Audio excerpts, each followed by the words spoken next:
Good morning and good afternoon, everyone. I am Abhisekh Rodricks, and I'm a PhD scholar at IIT PATNA.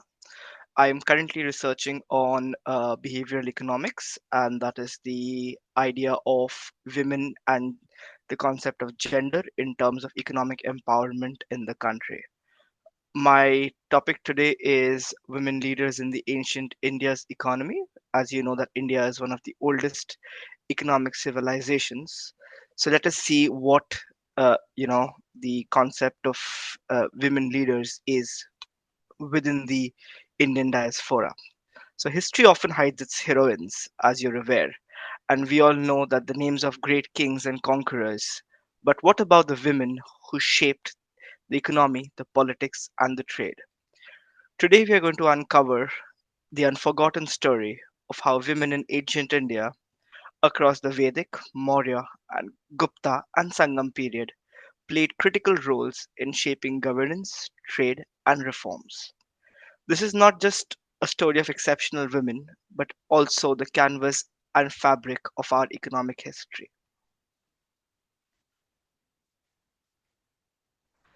So, before we move on, we should see the multifaceted roles that women had and how we could find uh, data with regards to this research. So, as you know, that women in ancient India were not just passive spectators. They managed treasuries, donated land, funded temples, participated in guilds, led caravans, and even issued economic policies.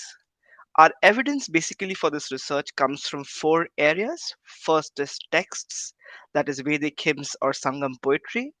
Next is inscriptions, that is copper plates and stone edicts. Third is archaeology or coin figurine markets. And the fourth is literature that includes plays, epics, and treaties. The big idea, however, is that where women are economic actors, but their roles have been erased by the later patriarchal interpretations, our today's research will help bring those voices back.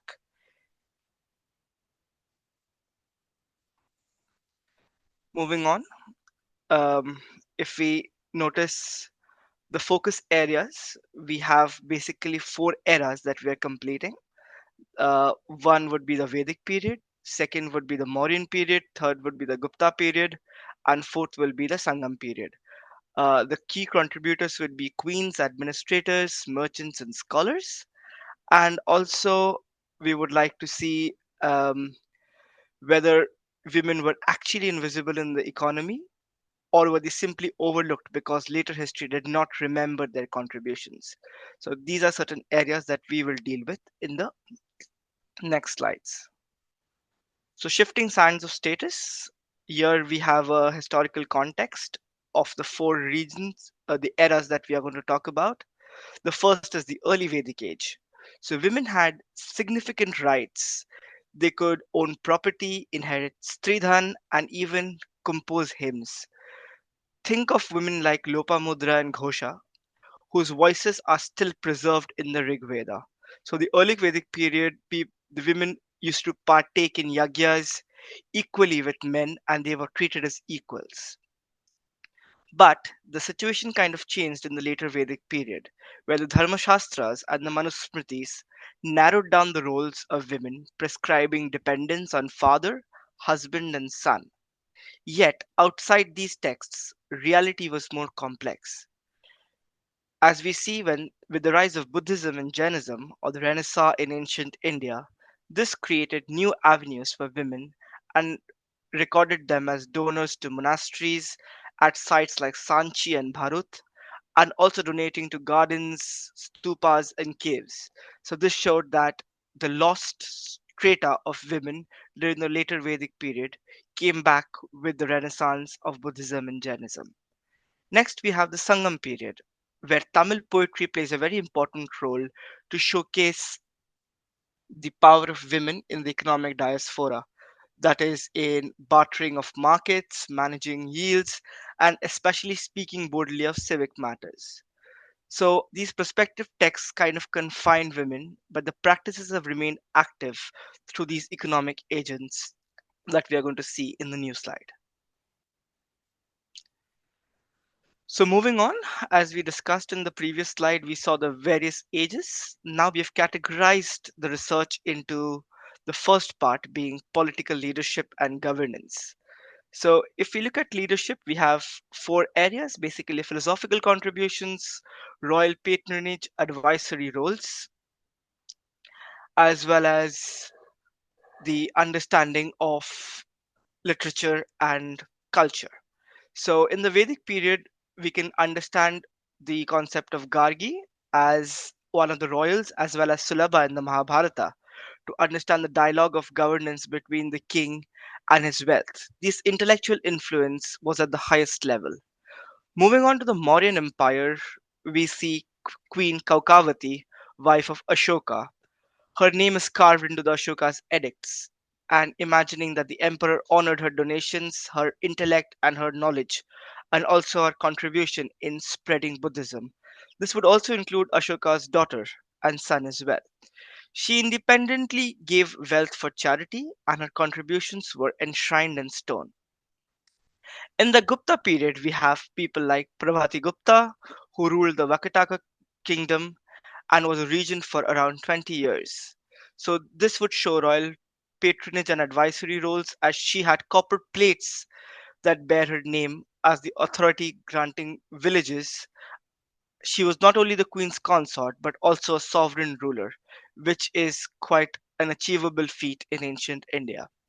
And last, we see Avigad, the poet philosopher, who's shown that she used to guide kings and reminding them that the reason behind prosperity is basically tending and feeding equality among their subjects.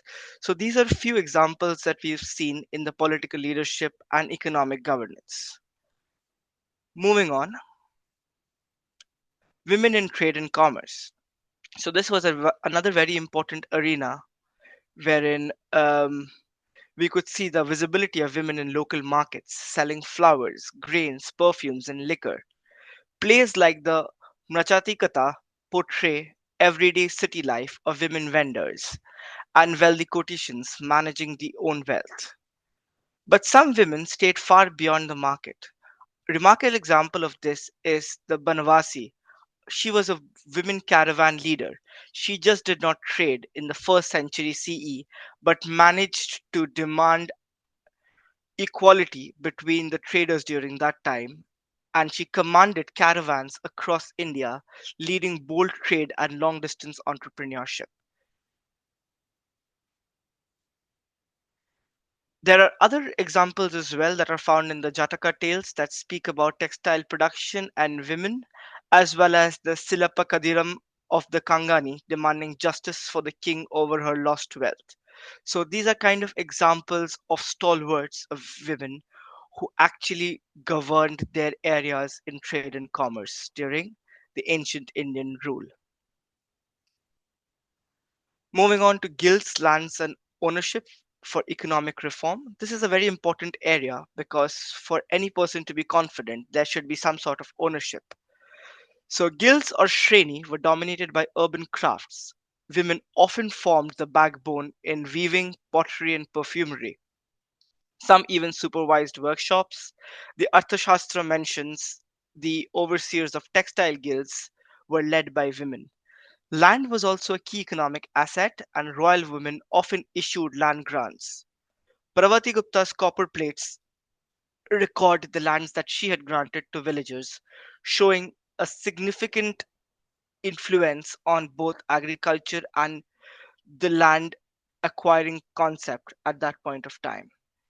In the Sangam age, we saw the chiefessness and praise that women upheld with owning granaries and feeding people during famines.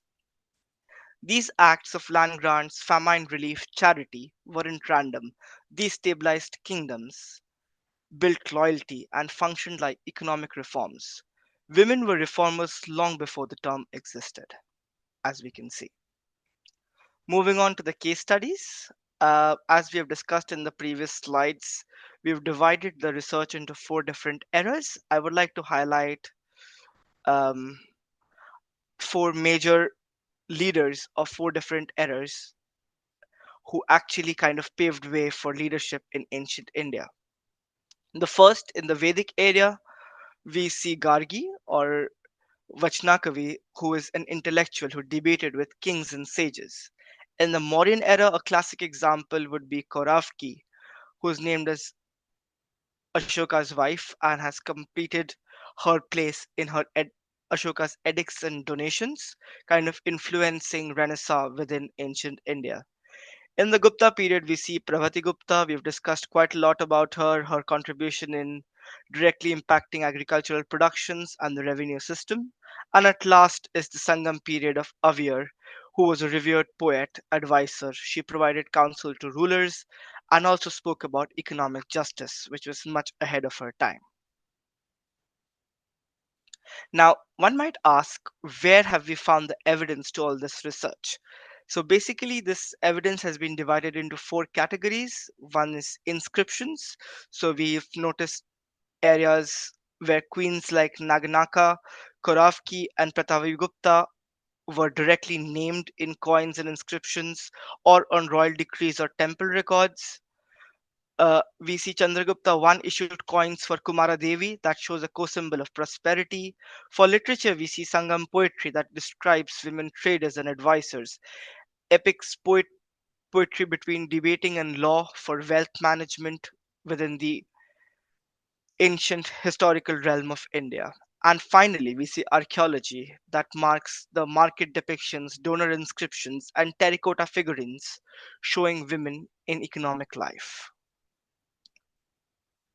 This is a very important slide, and I would like everyone to kind of notice the comparison that has been created between the women of today and the women of ancient India.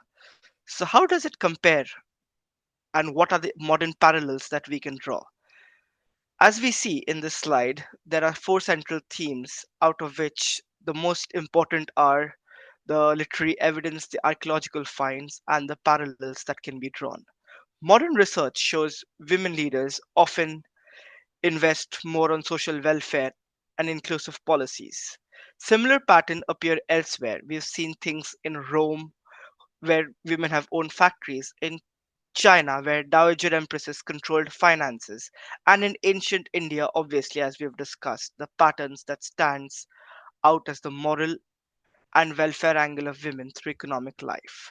So we've seen that not only are there limitations, but similar ideals were found in other civilizations across the world, showing how strong women were in the ancient civilizations of the world.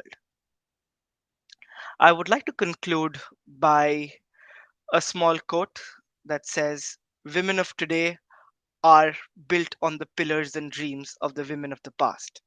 So basically, women of ancient India shaped the economy in multiple ways as rulers, advisors, landowners, guild participants, traders, and reformers. By remembering them, we correct the imbalance in history and we recognize the women's economic power not only with modern invention but also the deep tradition that runs across centuries. Thank you so much.